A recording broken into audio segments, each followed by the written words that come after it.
इथं आपलं लिंबाचं तिखट असं लोणचं तयार आहे। तर पहा किती सुरेख झालंय। नक्की ट्राय करा। रेसिपी आवडली असेल तर लाईक करा, शेअर करा आणि सबस्क्राईब करा। मी कोमल तुमच्या सगळ्यांचं आपल्या रेसिपी चॅनलमध्ये खूप खूप स्वागत करते। तर आजवर लोणच्याची रेसिपी घेऊन आलो आहोत। तर लिंबू आणि मिरचीच्या लोणच्याची रेसिपी घेऊन आलो आहोत। तिखट लोणचं करतोय, पटकन होतं, झटपट होतं। फक्त याच्यात आपण तेल वापरत नाही आहोत, विदाउट तेलाची आपण ही रेसिपी करत आहोत। तर करताना दोनच गोष्टी लक्षात ठेवायच्या। एक म्हणजे पूर्ण साहित्य कोरडं असावं, ज्याच्यात तुम्ही ज्या भांड्यात तुम्ही लोणचं भरून ठेवतात ते कोरडं असावं। नॉर्मली कोणत्या पण लोणच्याचा हाच नियम असतो की त्याला पाण्याचा टचही झाला नसला पाहिजे, एवढंच। बाकी हे लोणच्याची रेसिपी खूप सोपी आहे। इतर लोणच्यांपेक्षा पटकन होते, 10 मिनिटात रेडी होते। त्याच्यामुळे नक्की ट्राय करा। चला तर मग रेसिपीला सुरुवात करूया। तर लिंबू आणि मिरचीचं आपण लोणचं करणार आहोत। तिखट लोणचं होतं हे। तर त्याच्यासाठी मी इथे लिंबू घेतलेत आणि मिरची घेतलेत। स्वच्छ घ्यायची, खराब नसलेली घ्यायची, बिलबिल नसलेली घ्यायची, अशी घ्यायची। डाग पडले असेल तर त्याला काही होत नाही, पण शक्यतो चांगली लिंब घ्या। चांगली लिंब घेतलं म्हणजे लोणचं जास्त दिवस टिकतं। आणि मिरचीची सुद्धा देठं आपण परत काढून घेणार आहोत। धुण्यासाठी मी देठं काढली नाही, नाहीतर आतमध्ये पाणी शिरतं आणि लोणचं लवकर खराब होतं। तर मी हे लिंबा आणि मिरची कापून घेणार आहे। लिंबाचे तुम्हाला हवे तेवढे तुम्ही भाग करू शकता, लहान मोठे। तर मी शक्यतो लहान भाग करणार आहे। चला तर मग लिंब मी कापून घेते आता। तर इथे माझं लिंबू आणि मिरची एकदम व्यवस्थित कट करून झाली आहे। तर आता आपण काय करणार आहोत, मसाले कोणते कोणते लागणार आहे ते पाहणार आहोत। तर आपल्याला मसाले कोणते कोणते लागणार आहे, इथे मी बडीशेप घेतली 1 चमचा, 2 चमचे मोहरीची डाळ घेतली आहे। अख्खी मोहरी घालून पिवळी किंवा म्हणजे तुम्हाला हवी ती वाटून घेतली तरी चालेल, डाळ घेण्याऐवजी। त्याच्यानंतर मी इथे जिरा आणि मेथी घेतली आहे। मेथी खूप कमी घेतली आहे। त्याच्यानंतर हळद घेतली आहे। मीठ एक लागणार आहे। ह्याच्या व्यतिरिक्त आपल्याला कोणतेच मसाले लागणार नाही। चला तर मग रेसिपीला सुरुवात करू। आधी मसाले आपल्याला भाजून घ्यायचे थोडे थोडे। तर मसाल्यामध्ये आपण आधी मी बडीशेप टाकतीये। सगळे मसाले एकदमच भाजून घेतोय। तर बडीशेप टाकली आहे। त्याच्यानंतर जिरी आणि मेथीची दाणे टाकतीये। थोडे थोडे परतून घ्यायचे, त्याच्यातला जो थोडासा ओलसरपणा असतो तो कमी करण्यासाठी।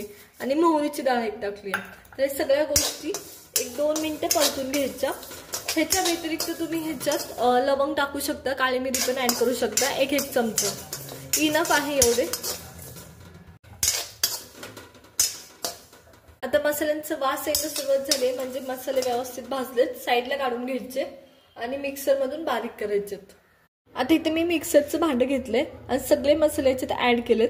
आता हे बारीक म्हणजे फाईन चॉप नाही करायचं, जस्ट क्रश केल्यासारखं होईल असं वाटून घ्यायचं। चला तर मी वाटून घेते आता।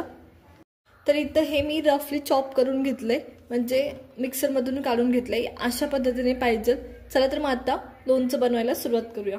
तर इथं मी मिरची घेतली आहे मगाशी कट केलेली। त्याच्यानंतर आपण ह्याच्यात ऍड करतोय लिंबू।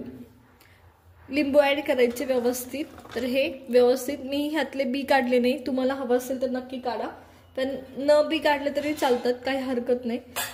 पूर्वी तसेच करायचे। त्याच्यानंतर आपण आपला मसाला ऍड करतोय जो वाटून घेतला होता तो, या पद्धतीने हा सर्व मसाला ह्याच्यात ऍड करून घ्यायचा।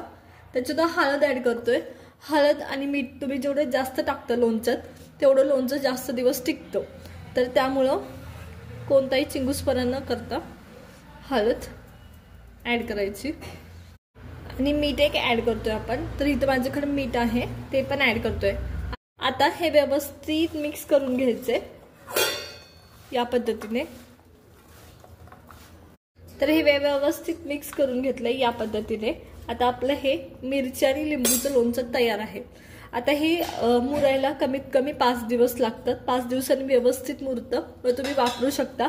त्याच्या आधी तुम्ही प्लास्टिकच्या भरणीत किंवा काचेच्या भरणीत किंवा पूर्वी जशा लोणच्यासाठी भरण्या भेटायच्या त्या भरणीत भरून ठेवलं तरी चालतं, व्यवस्थित टिकतं। फक्त काळजी एकच घ्यायची, पाण्याचा हात लावायचा नाही। पाण्याचा हात लावला तर लिंबाचं सुद्धा लोणचं लवकर खराब होतं। त्याच्यामुळं एवढी एकच काळजी घ्यायची। चला तर मग हे आपण काढून ठेवूया। आणि तुम्हाला रेसिपी आवडली असेल तर लाईक करा, शेअर करा आणि सबस्क्राईब करा। आणि हे आपलं लिंबाचं लोणचं रेडी आहे। तुम्हाला आजची आपली लिंबू आणि मिरचीची लोणचीची रेसिपी कशी वाटली हे मला कमेंट करून नक्कीच सांगा। याच्या आधी आपण गाजर आणि मिरचीचं लोणचं आपल्या चॅनलवर दाखवलंय, त्याची लिंक आपण डिस्क्रिप्शन बॉक्समध्ये आणि व्हिडिओ संपल्यावर शेवटी देणार आहोत, त्यामुळे नक्की जाऊन पहा। रेसिपी आवडली असेल लाईक करा, शेअर करा आणि सबस्क्राईब करा। भेटूया नवीन रेसिपी सोबत, तोपर्यंत धन्यवाद।